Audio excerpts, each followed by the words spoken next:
I couldn't be more pleased than to spend time with my good friend Cleon Turner, State Representative. Thank you so much for your attendance here at our 2012 Jefferson-Jackson dinner. My pleasure. It's always a great event. Always fun to be here.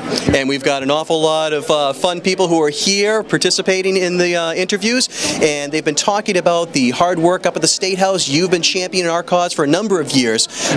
You've expressed some concern that this is a very difficult cycle. Can you talk about that a little bit for us? Sure. It has been a difficult two-year term, and in fact the term before was a little bit difficult as well, but one of the hard issues that we face this term is that the Speaker of the House said on the very first day of the term that we weren't going to talk about raising revenues through taxation, through fees, or anything that looked like those kinds of things. So there's legislation that hasn't gotten done this term because of that. And clearly it's an understandable position that he's taken because of the economy, but at some point we need to have discussion about revenues and funding those things that we as Democrats think are important to fund. And of course, in economics, we always like to either increase revenues from outside business development sources, or we have to look to cut funding from other sources if we can't find those revenues. We've been in a deep cut market, unfortunately, in this economy, and it doesn't look like there's too much light any time right away, but we've seen some peaks of hope. What have you seen that seems promising? Well, the revenues have been up virtually every reporting period this term except for the current one. Believe it or not, they finally took a little bit of a dip this particular reporting period, so that's not good news. But generally speaking, the revenues have been up. People are spending money.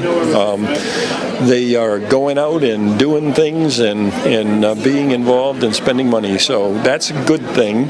If we could create some more jobs, or what I'd like to say in the legislature is we in the legislature don't create jobs.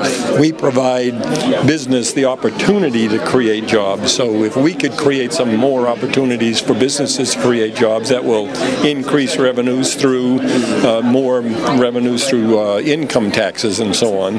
But you know, we really need to have discussions continually about what we need to fund, how we can fund those things, and how much we should be spending on those things that are important to everybody. Well, it's important for our legislators like yourselves to create that regulatory framework that allows for business development, and allows for businesses to flourish, and you've done an admirable job in advocating for businesses. We do keep pushing for that. My opinion is we haven't done enough of that at this point in this term especially, but there are some pieces of legislation out there that may not make it this term, but the beginning of the next term, I suspect they will be filed again, and we will have that opportunity to talk about those kinds of things that will encourage people to come to Massachusetts, create jobs, create businesses, and you know, make our economy much better than it's been in the last 4 years.